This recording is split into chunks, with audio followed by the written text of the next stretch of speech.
This is a pretty unusual sight, but he's been doing this more and more. Not licking his chest, I mean being on my lap. Usually Sagan is the lap cat.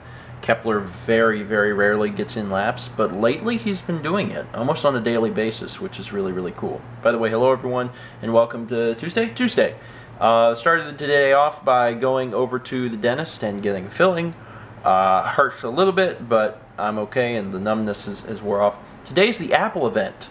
Today is the iPhone 6 reveal, which I'm really excited about, but am not able to watch right now. It started at 1 p.m. Eastern.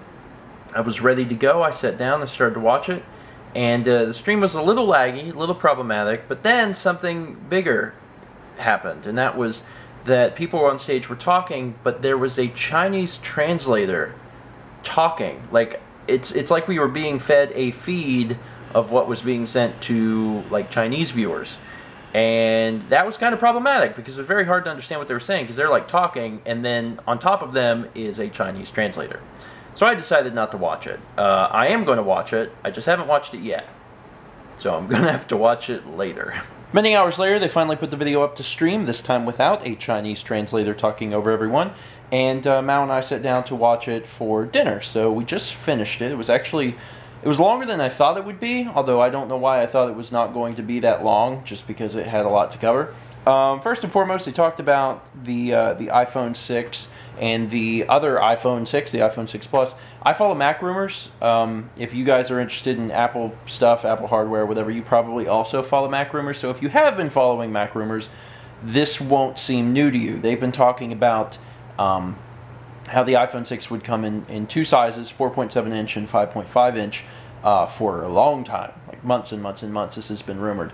My thoughts on it. First and foremost, we're getting rid of the size of the current iPhone. So that's kind of a big deal in and of itself. Yes, we have this bigger iPhone to cater to an audience that wants a larger phone, but the base model iPhone is actually changing in size. But I think that it's actually good. It's not becoming so much larger that it's huge.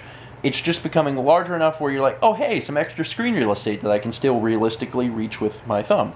So I think that's cool. I have an iPhone 5, Mao has an iPhone 5, my parents have an iPhone 5, all of us have iPhone 5s, and they feel fine, but especially for me, having larger hands, I feel like I could actually benefit from a slightly larger phone. I don't know how I would do with the 5.5 inch.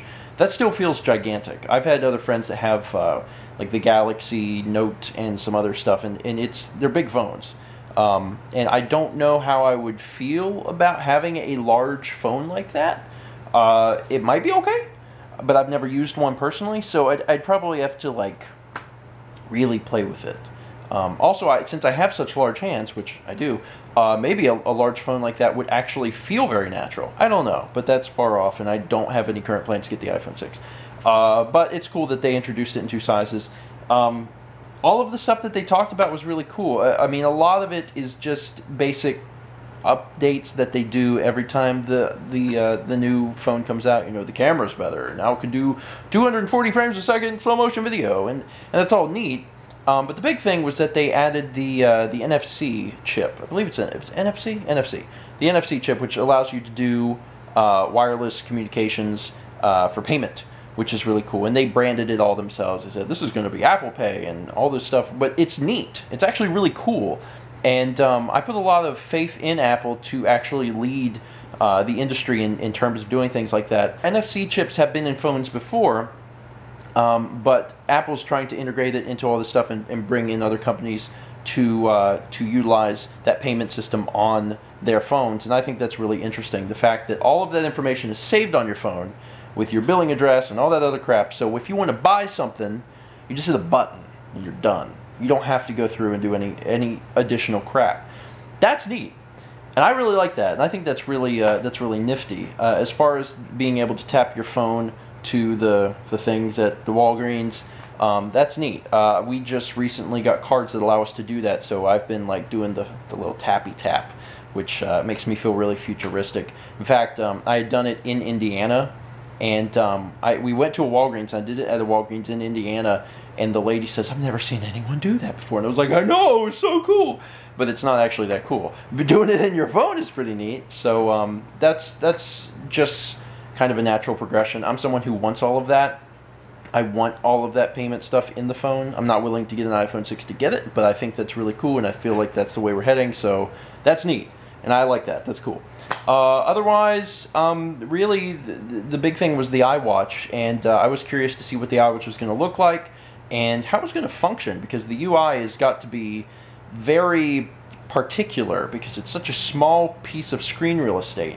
And they used what they call, what is it called? The crown? I think it was called the crown. Yeah, the crown, which is the piece on a watch that allows you to set the time. Obviously, you don't need to set the time on a digital watch, but they've kept that element there, and you use that to control different elements of the watch. I'm sure this video for the iWatch is on Apple's website, so if you haven't seen the keynote, you can watch the keynote if you want. It's like 2 hours, but just watch the iWatch portion. Go to Apple's website, go to the watch, and find the video for the watch, because that's only a few minutes. And it's very interesting. It's very, very interesting. I was also wondering when Johnny Ive was actually going to speak, because he hadn't spoken about the iPhone, and we were looking forward to hearing him talk about the rounded edges and things like that, and he does with the iWatch, so we weren't disappointed. But it was cool. Hi, buddy. As far as figuring out you know, the interface for the watch and how you were going to be able to interact with the watch, it all seems pretty well thought out. It's just also awkward from someone who hasn't used it personally, because it's, you know, it's such a different device with different methods of input. And the one thing that I thought was really odd, really weird, was the thing where you can quickly send people messages, and you can like write on it, and it will, like, you can tap on your watch, and it'll basically, it's like tapping their watch. That's neat. But the drawing pictures thing is really weird, in my opinion. Like, I'm going to draw you a flower. I was like, well, I don't understand that. And the heartbeat thing is kind of nifty for like a significant other. But in their example, they were like, Jeff, you want to go get sushi? And Jeff sends his heartbeat back. And I'm like, Jeff really freaking likes sushi. Like, my heart's going to pound out of my chest if we get to sushi. And that's about it. My opinions are, I guess, short this time. It wasn't quite like WWDC, but it was really cool. The iPhone 6 feels like a nice step up from the current generation of iPhones. So if you don't already have an iPhone, and you were looking to get an iPhone, I would get a 6. Like, I would not get a 5. Like, it's one of those things, like, if you don't have one and you're going to get an iPhone, get the 6. And whether you get the 6 or the 6 Plus is up to you, but get the 6, because it does so much more that I feel like I would utilize. But if you have a 5, if you're in my boat and you have a 5, I don't know if I would get a 6 yet. I'll wait to see what they do next year, just because this is the iPhone that I have right now. Is my first iPhone. It's my first smartphone, and we're paying on it for 2 years, and we won't finish up the payments until April. And I'm like, man, by the time that I'm finishing up payments, there's going to be something new announced, and I don't want to be like trying to get a new phone while I'm trying to finish up payments on an old phone. That doesn't make any sense to me. But I like the direction they're going. It looks pretty cool. Yep, that's my thoughts on the event. Tell me what you thought. Tell me what your thoughts were on the iPhone and the iWatch. What you thought they did right, what you thought they did wrong, and what feature in each perhaps that you're most looking forward to. Go for it. As for me, I'm also looking forward to iOS 8, which apparently launches September 17th, probably by the time you get this vlog. And there will probably be a vlog on that, and me being excited, or maybe slightly let down because it's not as big of an update as 6 to 7 was, because that thing was huge. That's it. I'm going to bed. Thank you guys so much for watching, and let's meet back tomorrow, shall we? Choosing questions is actually very difficult. First and foremost, we read every single comment, so it's not like we just scroll down and once we have enough, we're like, we stop. No, we actually read all of them. What's wrong? We're not alone. What's happening? Who are they? Rodrigo Borgia's men. Why? What do they want with us? I think they want us dead.